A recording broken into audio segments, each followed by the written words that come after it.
अस्सलाम वालेकुम। आज मेरी वीडियो का عنوان है कबूतर की बद्दुआ।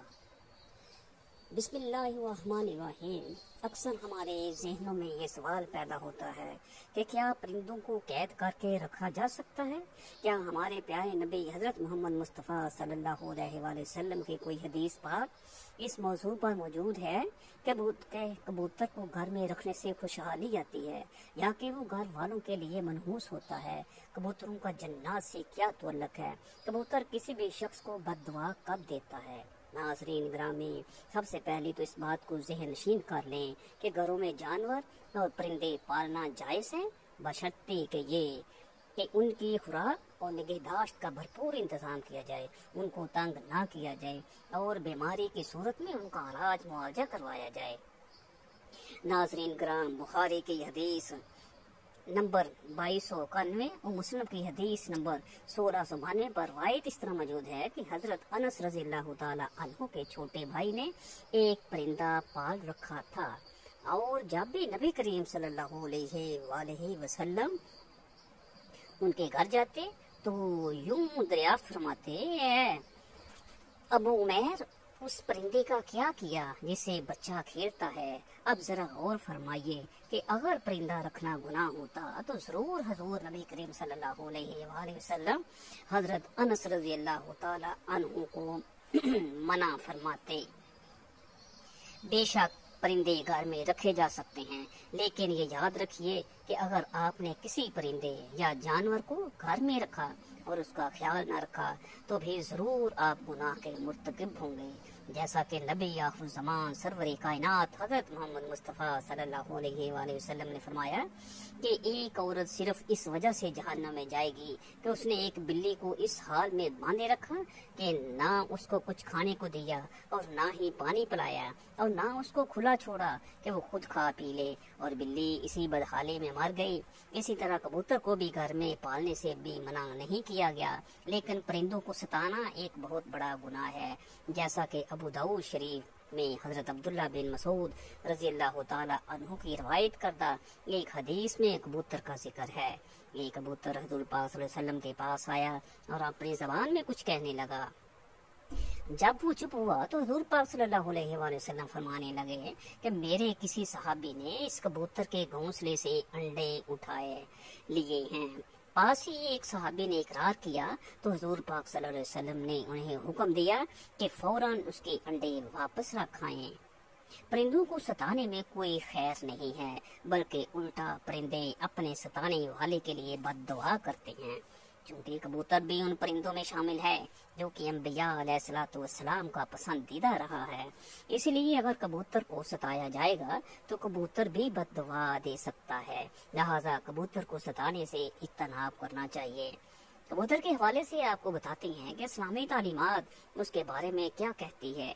हदीस में है कि घरेलू कबूतर खुदा को बहुत याद करते हैं, अहले बैत को दोस्त रखते हैं और साहबे खाना को दुआ देते हैं कि अल्लाह तुम्हें बरकत दे। किसी शख्स ने हजूर पाक सल्लल्लाहु अलैहि वसल्लम से तन्हाई की शिकायत की तो आप सल्लल्लाहु अलैहि वसल्लम ने फरमाया कि एक जोड़ा कबूतर का पाल ले। हजरत जाफर फरमाते हैं कि कबूतर पैगंबरों के परिंदों में से है, कबूतर घर में रखो, चूंकि हजरत नूह अलैहिस्सलाम ने उसको पसंद किया है और दुआ दी है कि किसी परिंदे पर इतना प्यार नहीं आता जितना कबूतर पर आता है। आपने फरमाया जिस घर में कबूतर हो उस घर में रहने वाले जिन्नों की आफतों से महफूज रहेंगे, क्योंकि जिन्नों के बच्चे घरों में खेलते फिरते हैं। जिस घर में कबूतर होते हैं वो उनसे मशगूल रहते हैं और आदमी की तरफ मतवज्जो नहीं होते। ये कबूतर ही वो खुशकिस्मत परिंदा था कि जिसे हजरत नूह अलैहिस्सलाम ने जब तूफान थमा तो कश्ती से उड़ाया कि देख कर आए कि कहाँ पर खुश्क जमीन है। रवायात बताती हैं कि कबूतर के पर जड़ने में भी खैर है, क्योंकि ये तब जड़ते हैं जब शैतान भागते हैं। कबूतर बड़ा ज़हीन परिंदा है जो अशखास को ان کی تصویر میں بھی پہچان لیتا ہے۔ سائنسدانوں کا خیال ہے کہ کبوتر آئینے میں اپنی تصویر دیکھ کر خود کو پہچان سکتا ہے، یعنی یہ چہرے کی پہچان کی حد تک خود شناس پرندہ ہے۔ یہ خصوصیت چونکہ دوسرے پرندوں میں نہیں پائی جاتی، اس لیے اس کی اپنی جداگانہ حیثیت ہے جو کسی بھی دوسرے پرندے سے انہیں اس خصوصیت میں ممتاز کرتی ہے۔ اس کے علاوہ کبوتر میں حروف کو شناخت کرنے کی صلاحیت بھی پائی جاتی ہے۔ ایک تجربے کے ذریعے سائنسدانوں نے یہ ثابت کر دیا کہ کبوتر پوری انگریزی حروف تہجی کو شناخت کرتا ہے جو ان کی ذہنی صلاحیت کی آئینہ دار ہوتی ہیں۔ کبوتر اپنی چونچ سے پانی چوس کر پینا جانتا ہے، جبکہ دوسرے پرندوں میں یہ خصوصیت نہیں پائی جاتی۔ کبوتر ہزاروں میل دور سے اپنے گھر کا پتہ ڈھونڈ لیتے ہیں۔ یہ کیسے ممکن ہے کہ اس کے متعلق کئی نظریات پیش کیے گئے ہیں، جن میں ایک نظریہ مقناطیسی حیثیت کا نظریہ ہے، جس کی وجہ یہ ہے کہ یہ جاندار سورج کو رہنما بنا کر مشرق اور مغرب کی سمتوں کا تعین کرتا ہے۔ بے شک کبوتر کا گھر میں پالنا باعث برکت ہے، کیونکہ نبی کریم صلی اللہ علیہ وسلم نے بھی کبوتر کو پسند فرمایا۔ بس یہ بات یاد رکھیں کہ کبوتر بازی سے منع کیا گیا، لیکن یہ بات یاد رہے کہ کبوتر بازی سے منع کیا گیا، اس لیے اگر کوئی شخص کبوتر اس نیت سے رکھتا ہے کہ وہ ان کی بازی لگوائے گا تو پھر کبوتر پالنا حرام ہو جائے گا۔ حضرت ابو ہریرہ رضی اللہ تعالی عنہ سے روایت ہے کہ نبی کریم صلی اللہ علیہ وآلہ وسلم نے ایک دفعہ ایک شخص کو اڑتے ہوئے کبوتر کے پیچھے لگا ہوئے دیکھا تو حضور صلی اللہ علیہ وآلہ وسلم نے فرمایا، شیطان کے پیچھے لگا ہوا ہے۔ اندازہ کیجئے کہ اگر آپ کبوتر بازی کرتے ہیں یا اس کو شرط لگا کر اڑاتے ہیں تو پھر وہ اڑا ہوا کبوتر بھی شیطان اور اس کو اڑانے والا بھی شیطان ہوگا۔ کبوتر کے بے شمار فائدے اور برکتیں ہیں، لیکن پھر بھی کبوتر بازی ایک حرام عمل ہے۔ کبوتر بازی جانوروں کی لڑائی یہ ایسے مشغلے ہیں جن میں پڑھ کر انسان اپنے دیگر فرائض اور اسلام عقائد کو بھول جاتا ہے، جس وجہ سے اس کو شیطانی عمل کہا گیا ہے۔ اسی طرح جانوروں کو آپس میں لڑانے سے بھی سختی سے منع فرمایا گیا ہے، کیونکہ اس سے جانوروں کو تکلیف ہوتی ہے اور جانور کو تکلیف دینا حرام ہے۔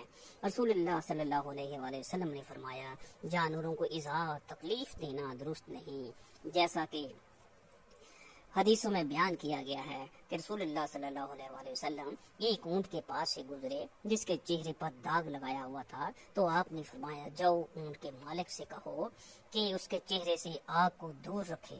الحدیث۔ حضرت انس رضی اللہ تعالی عنہ سے حدیث ہے کہ رسول اللہ صلی اللہ علیہ وآلہ وسلم نے ایک گدھا دیکھا جس کے چہرے کو داغا گیا تھا۔ آپ صلی اللہ علیہ وآلہ وسلم نے فرمایا، اللہ کی لعنت برسے اس آدمی پر جس نے یہ داغ دیا۔ مسند بازار 2065 طبرانی۔ ناظرین گرامی، جانور اور پرندے گھر میں رکھیے، لیکن اس بات کا خیال رکھا جائے کہ انہیں کسی قسم کی کوئی تکلیف نہ ہو، انہیں وقت پر پانی پلایا جائے، انہیں وقت پر دانا ڈالا جائے، پھر انہیں تکلیف نہ دی جائے اور بچوں کی پونچھ سے دور رکھیں تاکہ وہ ان کے ساتھ کسی قسم کی کوئی شرارت نہ کریں تاکہ انہیں تکلیف پہنچے اور پھر ہم پر گناہ ہو جائے گا۔